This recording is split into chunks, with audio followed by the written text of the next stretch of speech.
Hello,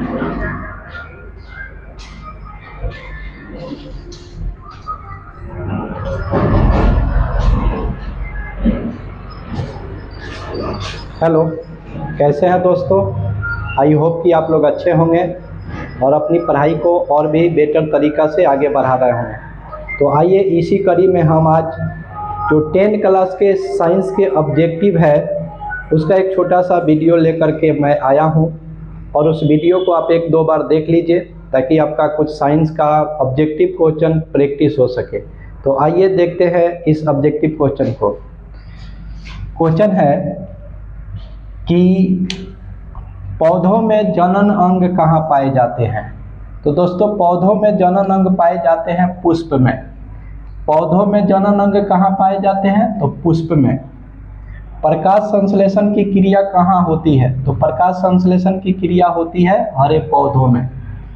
तीसरा है कि प्रकाश संश्लेषण की क्रिया में ऑक्सीजन किससे बाहर निकलता है, तो ऑक्सीजन बाहर जल से निकलता है। प्रकाश संश्लेषण की क्रिया में ऑक्सीजन जल से बाहर निकलता है। चौथा है जठर ग्रंथियां कहाँ पाई जाती है, तो जठर ग्रंथियां पाई जाती है आमाशय में। जठर ग्रंथियां कहाँ पाई जाती है, आमाशय में। पांचवा सवाल है कि ग्लाइकोलिसिस की क्रिया कहाँ संपन्न होती है, तो ग्लाइकोलिसिस की क्रिया संपन्न होती है कोशिका द्रव्य में। छठा प्रश्न है इथाइल अल्कोहल किस प्रकार के श्वसन में बनता है, तो इथाइल अल्कोहल बनता है अवायवीय श्वसन में, अवायवीय श्वसन। सातवां प्रश्न है कि सबसे छोटी अंततः स्रावी ग्रंथि का नाम क्या है, तो पिट्यूटरी ग्रंथि है सबसे छोटी अंततः स्रावी ग्रंथि, पिट्यूटरी ग्रंथि। पौधों के वायवीय भागों से, मतलब 8वां प्रश्न है कि पौधों के वायवीय भागों से जल के ह्रास की क्रिया क्या कहलाती है, तो पौधों के वायवीय भागों से जल के ह्रास की क्रिया कहलाती है वाष्पोत्सर्जन। देख लीजिए, पौधों के वायवीय भागों से जल के ह्रास की क्रिया कहलाती है वाष्पोत्सर्जन। 9 नंबर सवाल है घेंघा रोग होता है, तो घेंघा रोग होता है आयोडीन की कमी से।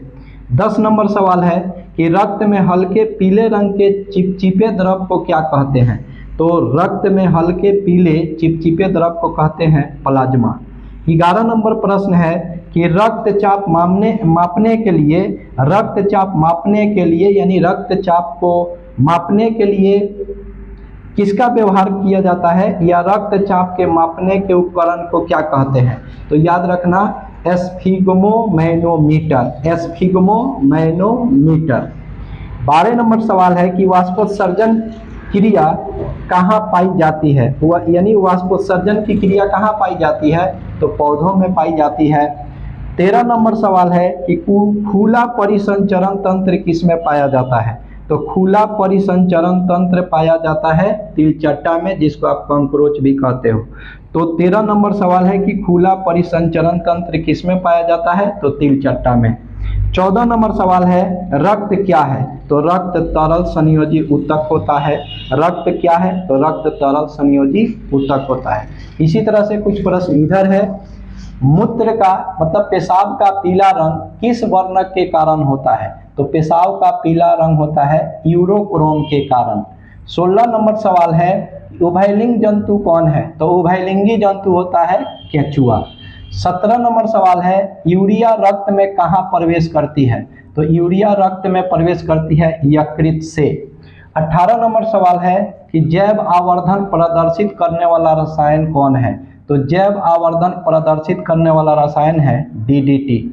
19 नंबर सवाल है प्राथमिक उपभोक्ता होता है, तो जितने भी शाकाहारी जंतु होते हैं ना, वो सब प्राथमिक उपभोक्ता के उदाहरण होते हैं। 20 नंबर सवाल है भूमिगत जल का उदाहरण होता है, तो भूमिगत जल का उदाहरण होता है कुआं। 21 नंबर सवाल है प्राकृतिक चुनाव द्वारा जीवों का विकास क्या कहलाता है, तो प्राकृतिक चुनाव द्वारा जीवों का विकास कहलाता है डार्विनवाद। 22 नंबर सवाल है हरे पौधे क्या कहलाते हैं, तो हरे पौधे उत्पादक कहलाते हैं। 23 नंबर सवाल है लैंगरहैंस की दीपिकाएं कहाँ पाई जाती है, तो लैंगरहैंस की दीपिकाएं पाई जाती है अग्न्याशय में। 24 नंबर सवाल है थायरॉक्सिन हार्मोन के संश्लेषण में किसका होना आवश्यक है, तो थायरॉक्सिन हार्मोन के संश्लेषण में आयोडीन का होना आवश्यक होता है, आयोडीन का। 25 नंबर सवाल है, निश्चल कणिकाएं कहाँ पाई जाती है? तो निश्चल कणिकाएं पाई जाती है न्यूरॉन में, यानी निश्चल कणिकाएं पाई जाती है न्यूरॉन में। तो ये टोटल 25 प्रश्न था, तो इसको आप लोग याद कर लीजिएगा, और याद करने के बाद फिर हमने नेक्स्ट वीडियो में और भी ऑब्जेक्टिव प्रश्न साइंस का डाल देंगे। आप उसको याद करते रहिएगा ताकि आपके परीक्षा में इसमें से कोई प्रश्न आए तो आपसे छूट ना पाए।